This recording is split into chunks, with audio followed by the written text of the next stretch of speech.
안녕하세요. 제도권 주식 분석입니다. 반도체는 변동성이 크잖아요. 그 변동성이 큰 것에다가 곱하기 3배 레버리지를 한 것이 속슬 ETF입니다. 자, 그만큼 위험성을 내포하고 있는데 또 이렇게 하지 않으면 인생을 바꾸기도 힘듭니다. 그래서 오늘은 꼭 멤버십 분들이 아니더라도 다 같이 잘 살자라는 의미에서 속슬 투자법에 대해서 11월 인사이트를 업데이트 해드리도록 하겠습니다. 반도체 사이클 자체가 하드웨어에서 소프트웨어로 갔다가 다시 하드웨어로 집중되고 있는 그런 모습을 보여주고 있습니다. 반도체 사이클상 재고가 부족하고 가격이 급등하고 있는 이제 그런 시기를 지나고 있는데요. 데이터로 보시다시피 D램 가격이 급등하고 있는 추이를 알 수가 있고, 최근에는 파운드리의 절대 강자인 TSMC의 영업이익을 이 하이닉스가 뛰어넘을 수도 있겠다라는 그런 전망까지도 나오고 있을 정도로 지금 하이닉스가 어떤 안정권에 올라가 있고 전반적으로 재고가 부족한 그런 현 시점에서 속술 투자는 필수적이다라고 느껴집니다. 레버리지 투자의 위험성은 다 아시겠지만 안 그래도 위험한 종목인데 스파이가 1 움직인다라고 치면은요, 속슬은 6.3 정도 움직입니다. 그만큼 변동폭이 매우 크고요. 속스의 3배 정도 더 움직이다 보니까 레버리지라는 어떤 투자 도구의 위험성과 어떤 특징을 알 필요가 있다라고 정리해드리고 싶고, 그래서 접근하는 방법이 바로 표준 편차라는 통계적인 확률 분포에 근거하는 데이터 매매입니다. 정규 분포를 가정하면 이런 그래프가 나오는데요. 요 범위 안에서 대부분 움직인다라는 거죠. 그래서 통계적으로 여기 정도 움직이는 확률이 68.3%, 이게 1 시그마이고요. 곱하기 2배는 거의 대부분의 확률 분포죠. 95.4%에서 2 시그마입니다. 여기 데이터를 구해서 여기보다 빠졌을 때, 그러니까 하루 변동폭의 가장 하단에서 매수하자라는 것이 표준 편차의 큰 골자입니다.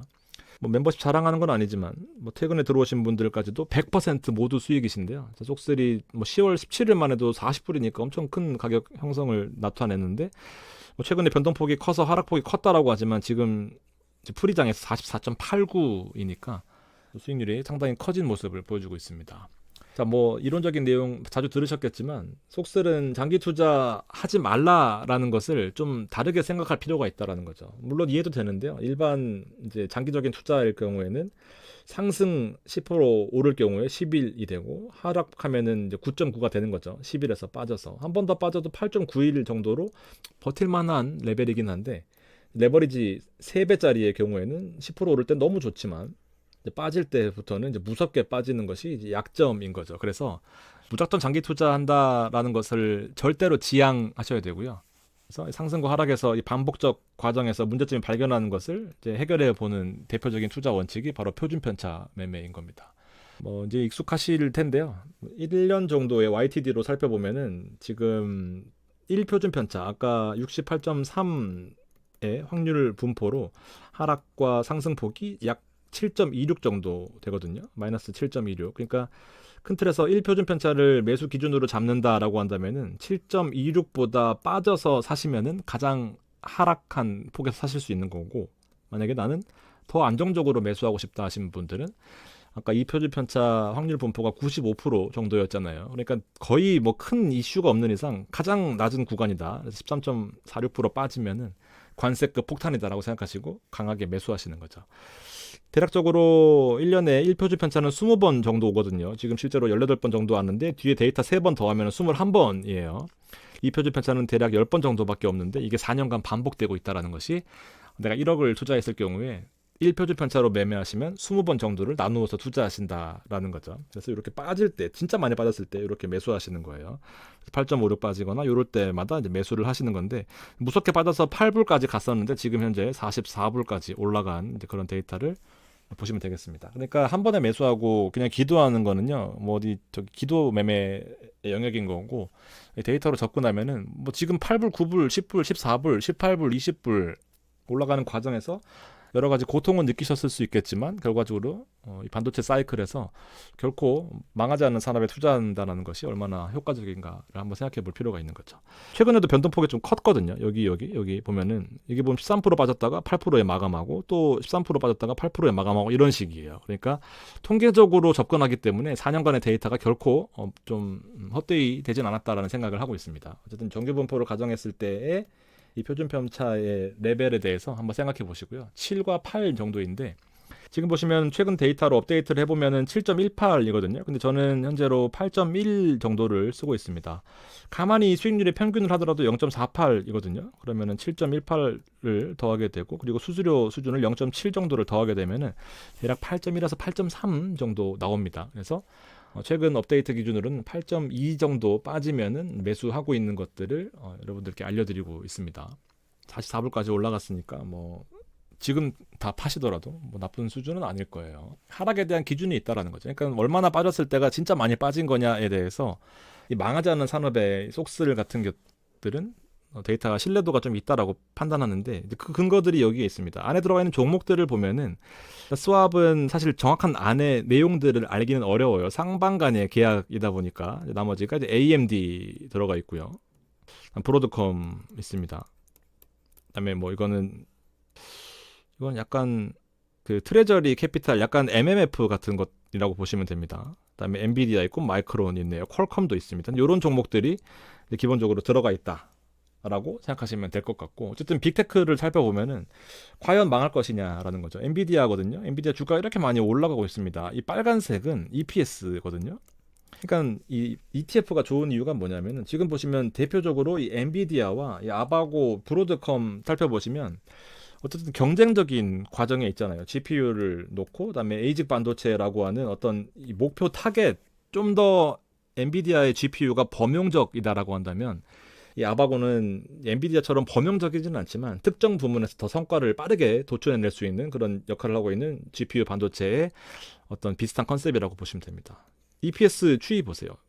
서로 경쟁하면서 계속 주가가 올라가는 상황이니까 뭐 하다못해 AMD가 빠지고 하다못해 아바고가 빠지더라도 엔비디아가 올라가고, 엔비디아가 밀리더라도 나머지 두 개가 올라가는 그런 선순환적 사이클을 계속해서 지속하고 있다라는 거죠. 그래서 이 브로드컴 같은 경우에는 실제로 가장 중요하게 보는 재무제표에서 이제 현금 흐름 자체가 계속해서 좋아지고 있다라는 겁니다. 자유 현금 흐름이요. 그러니까 현금으로 다른 회사와 협업을 할 수도 있고, 콜라보를 할 수도 있고, 인수 합병을 할 수도 있고, 배당을 줄 수도 있고, 다양한 옵션들이 자꾸 증가되고 있는 상황인 거죠. 그래서 뭐 자주 쓰는 용어 중에 하나가 파격적 창조입니다. 서로 밟고 올라가는데 생태계 자체가 커지는 거죠. 이런 반도체 레버리지 3배니까 한 배 투자하는 것도 장기적으로 나쁘지 않습니다. 뭐 대표적으로 SMH나 속스 같은 거 투자하셔도 되겠지만 이렇게 좀 보시는 것도 괜찮죠. 이런 기준과 원칙이 있다라고 한다면은 좀 투자의 어떤 시야 자체가 좀 넓어지지 않을까 생각을 하고 있습니다. 현재로서 블룸버그에 나온 데이터는 7.1 정도거든요. 제가 10월달까지 본 건데 7.1 정도니까 한번 기억해 보시면은 저는 8.2 쓰는 이유, 그냥 수익률과 수수료까지 감안해서 이것보다 더 낮게 사야 좀 낫지 않겠냐라는 생각인데요.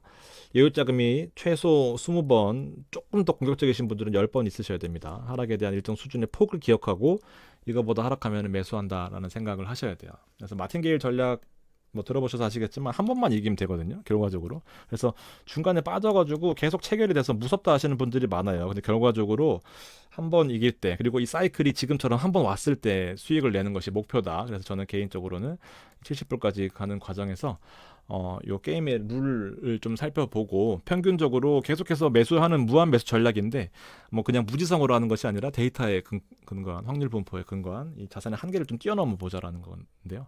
1차 익절 구간은 36불이었습니다. 뭐 조금 일부 분들이 매수를 하셔가지고 다시 들어오시는데, 다시 들어오셔도 나쁘지 않은 성과를 보여주고 있습니다. 그래서 일단 저는 개인적으로 70불까지는 안 팔 거고요. 중간에서 한번 뭐 또 다른 여러 가지 상황이 있겠지만 목표는 매달 혹은 뭐 이슈가 있을 때마다 좀 정리를 해드리고 싶고, 멤버십을 하시는 분들은 제가 매일 이렇게 가격을 드리고 있으니까 이것만 해도 보세요. 33.9불이었으니까 이때 체결하더라도 44불이면 40% 가까운 수익이 났네요.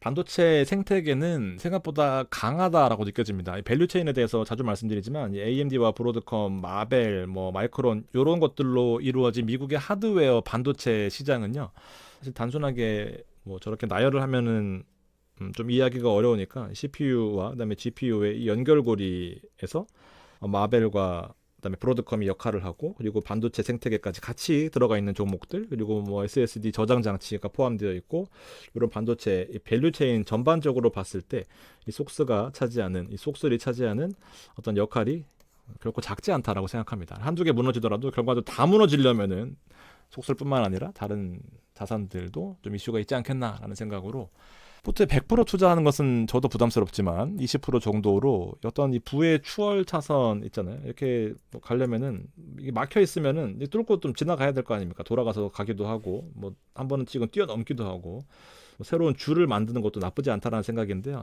이 반도체 산업의 상징성을 생각한다라고 한다면 하루라도 빨리 투자하시는 게 낫지 않겠나 하는 생각을 전해드리면서 마무리하겠습니다. 고맙습니다.